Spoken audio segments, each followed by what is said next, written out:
There was no conversation. We never shared our doubts. Hi, welcome back. And right now, this is our last segment for this evening. And I'm right here with the first son of His Majesty. I'm here with Mr. Ekwochi Njeze and his lovely family. Good evening. It's good to have you guys here. And once again, my condolences on the loss of your father. Okay, so I'm going to start with you. Please, how can you describe your father to people that never met him? He was a humanist. To describe him using a single word, he was a humanist. By that I mean he was interested in the success of the human race. And he started doing this from his family and progressed to his community and to the larger society. I will illustrate further by saying that when I became aware and conscious of this world was probably when I was 3 years old, and we had a multitude of people living in our home. That was we were in Bauchi State then. Okay. My father was just got an employment in the newly created polytechnic then, but Bauchi was already created in 1966. The federal government of Nigeria established the polytechnic in Bauchi State called Federal Polytechnic Bauchi. My father came back from England in 1978 where he went to do his PhD. He was sent to England by University of Nigeria as a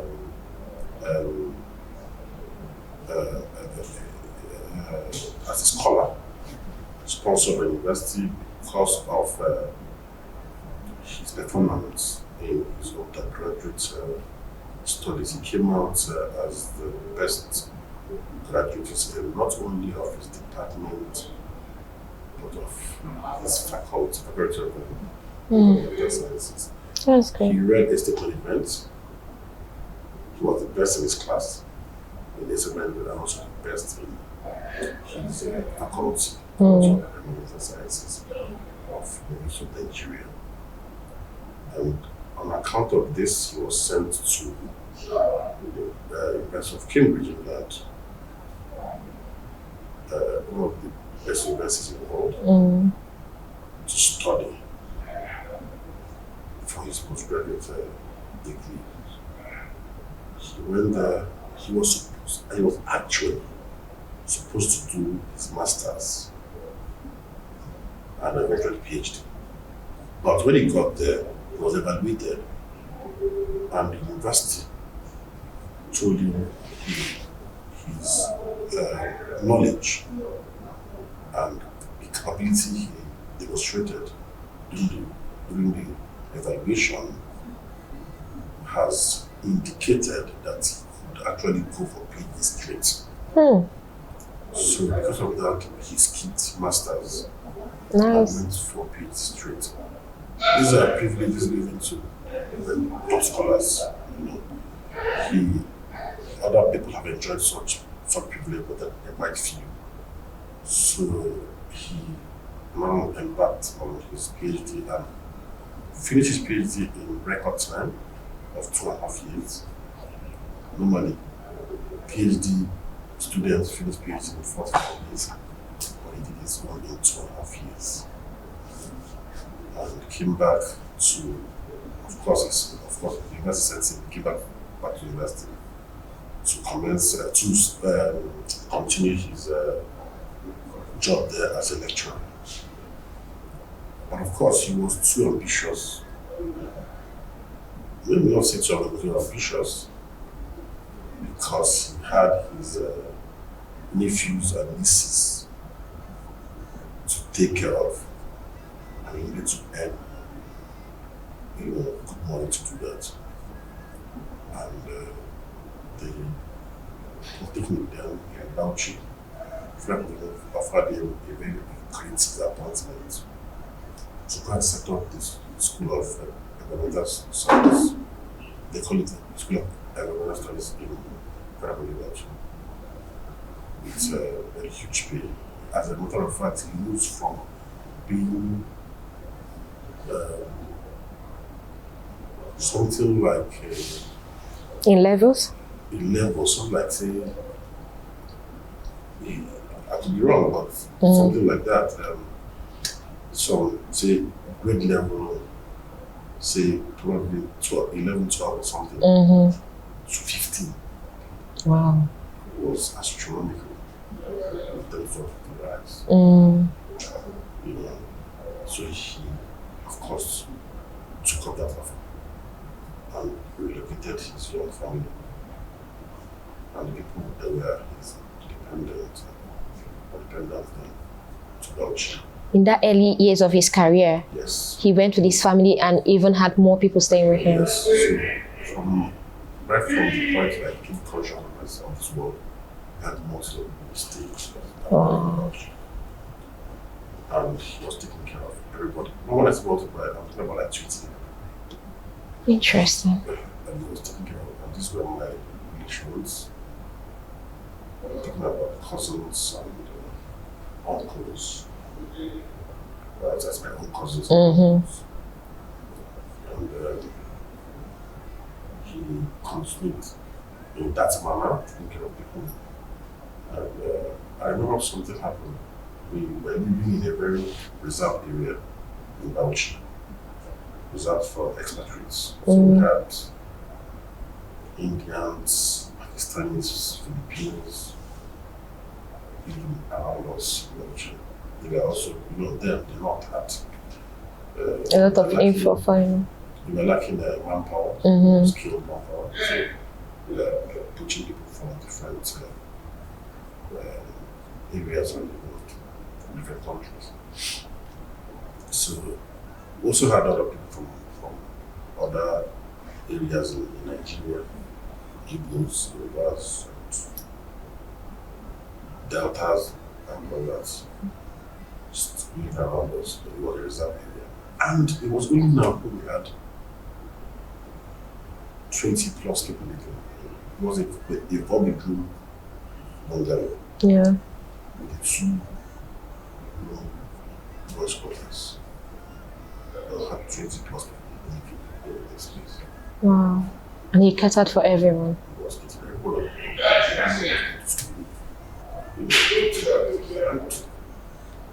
Thankfully, he married a very understanding wife. I will commend. The wife, my mother, knew my father's mission. Knew my father's mission. Yeah, so she tolerated all these things because she knew his target, his ambition. And she supported him to the fullest. So I also have to mention that part of the thing driving my father to take care of people, to take care of my family members.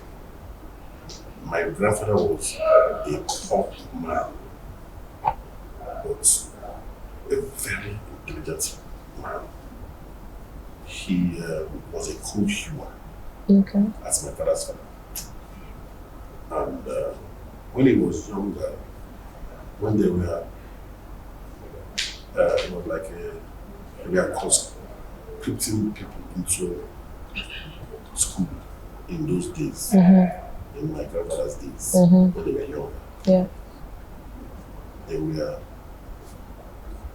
kids them and their parents, and we are rebelling against what the white men were. They thought it was like a terrible thing. Yeah. So they were against it? They were against it. So my grandfather also My grandfather, they took him to school here and they thought it was a terrible thing. Yeah. Wow. You know, so there this man for Obuku, who was my grandfather's contemporary. And his own father was very poor that man. His own father could not let me call it bribe for his child to be released from school.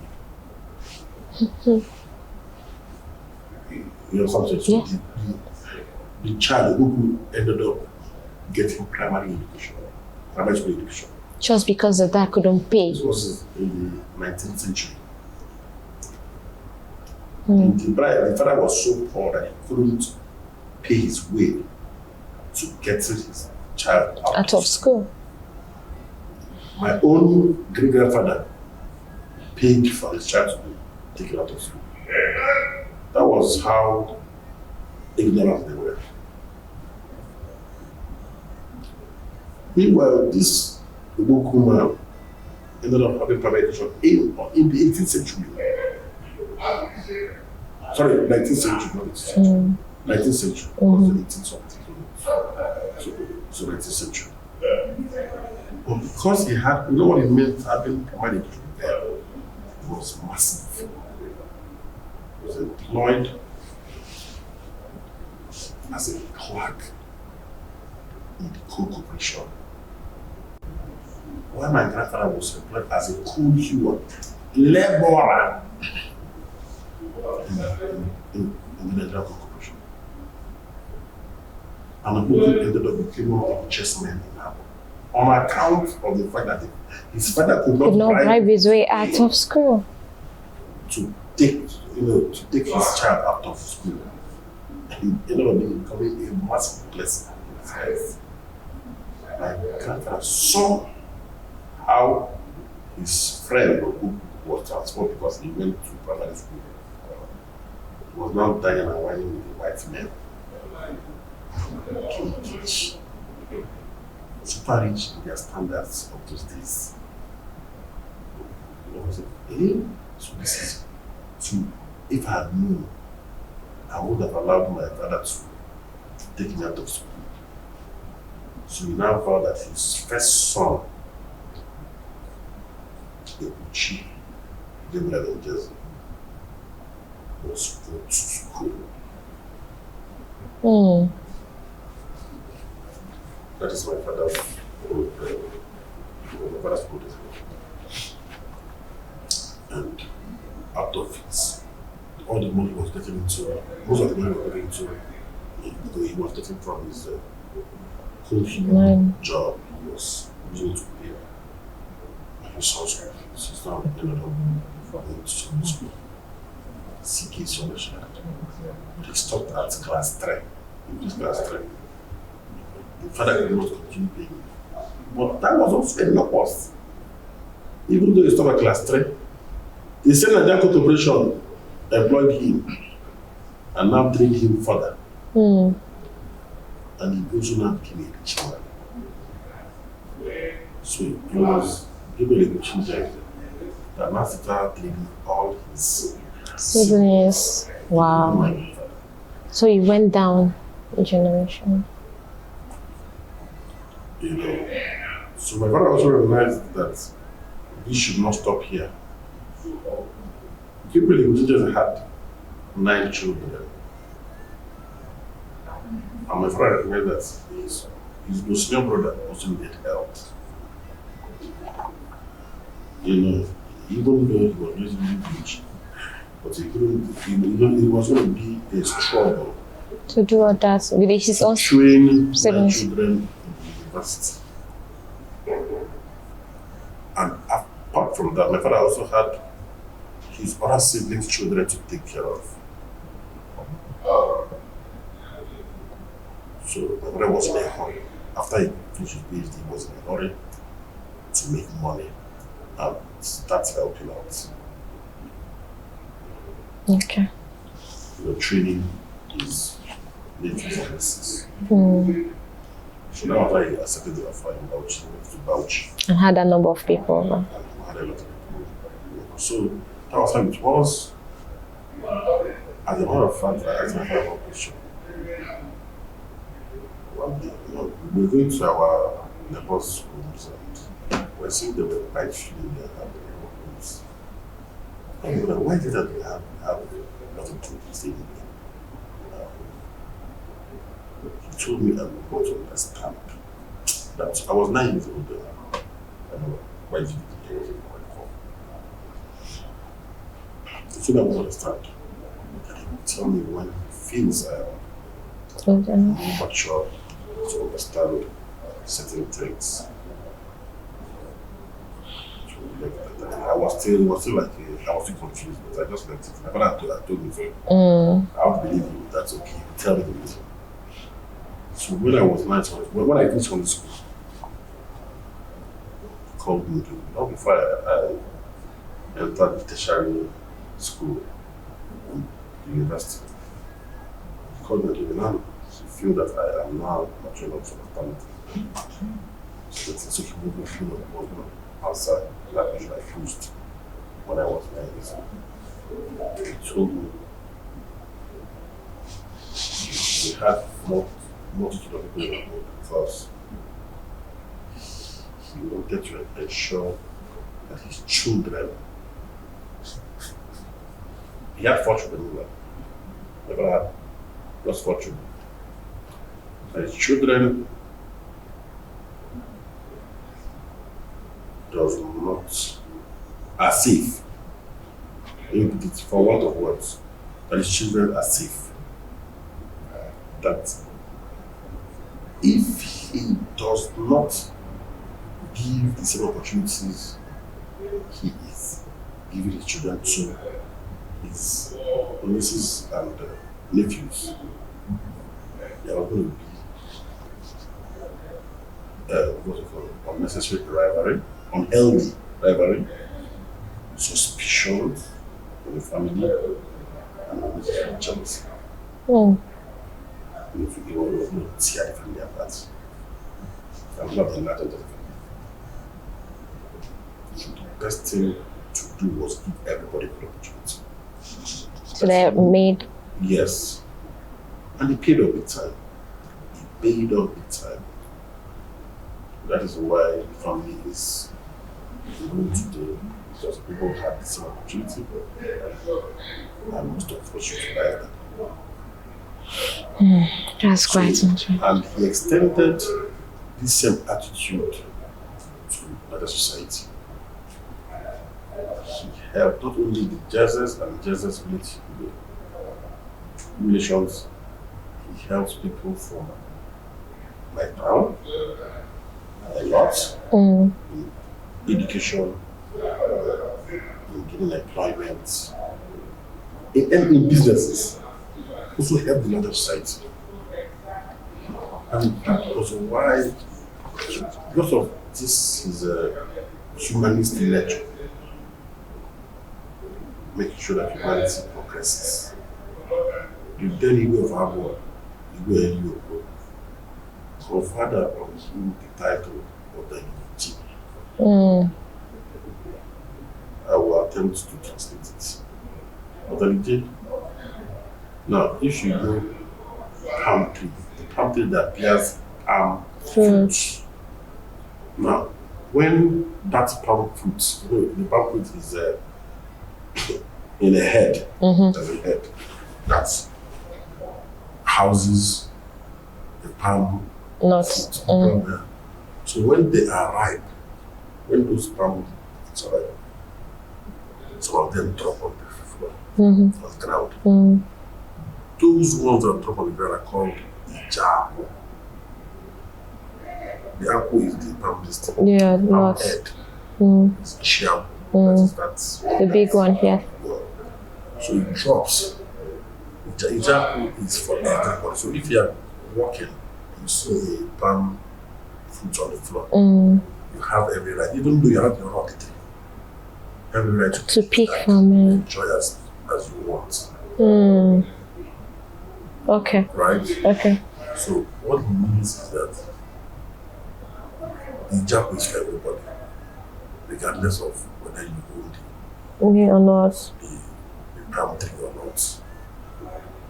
So what it connotes was that my father didn't discriminate.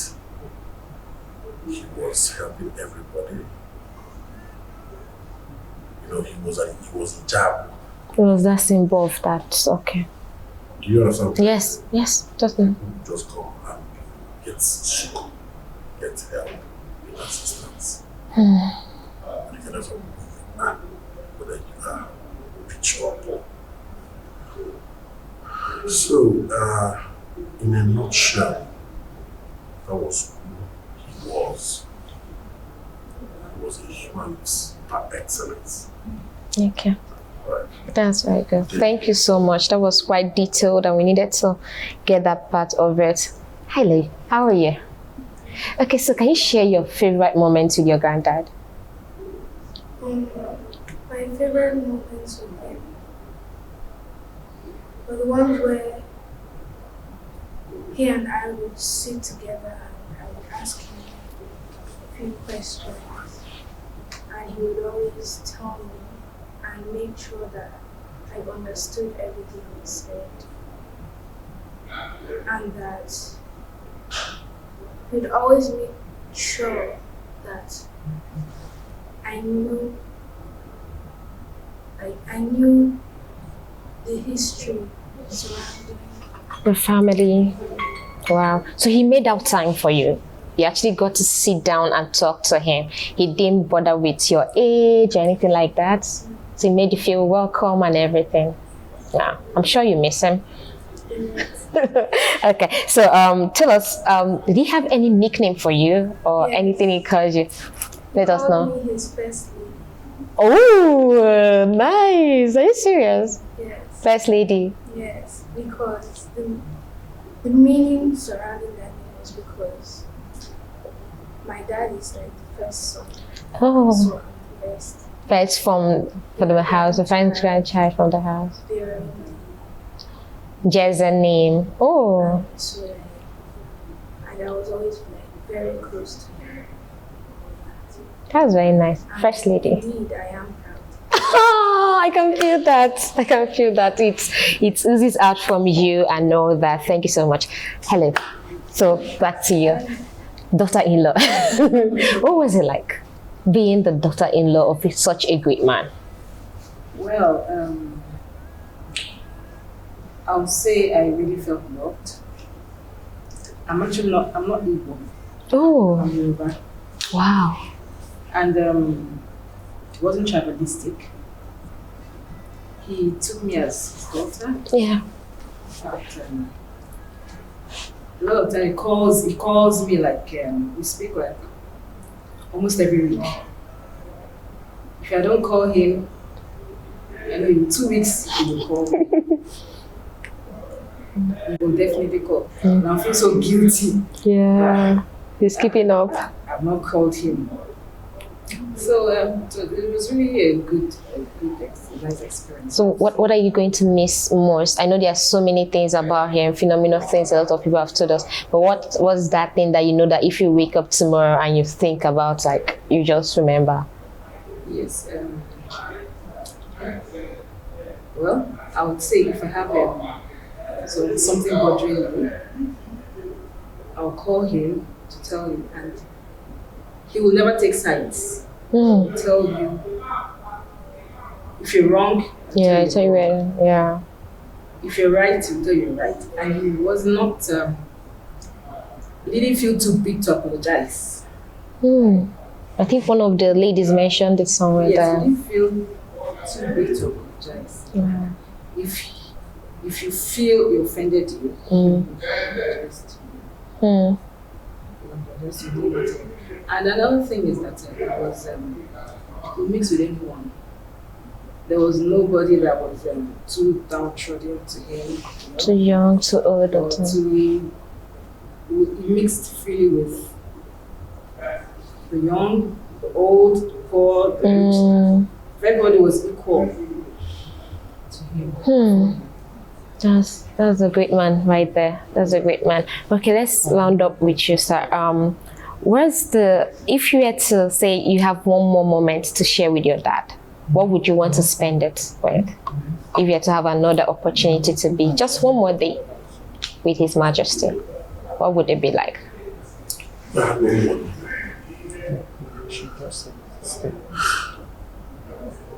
will not let him sleep.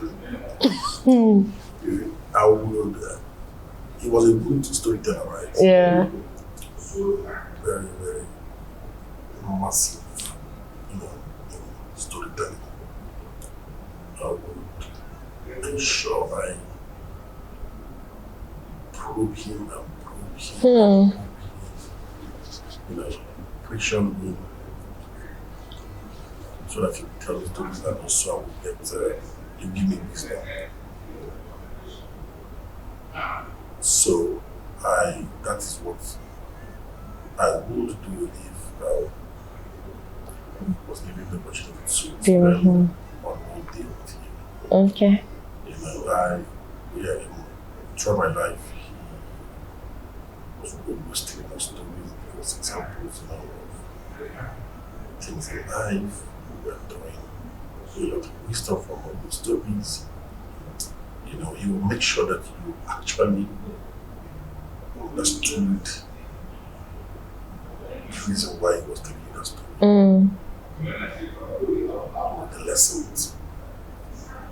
He will tell you, to tell me what you learned. And it was quite remarkable. A lot of things, principles and values, virtues that I would there. I went to them from him. So if I was given the opportunity, I came to spend one day with him. I'm afraid I would let him sleep. Ask him all sorts of questions.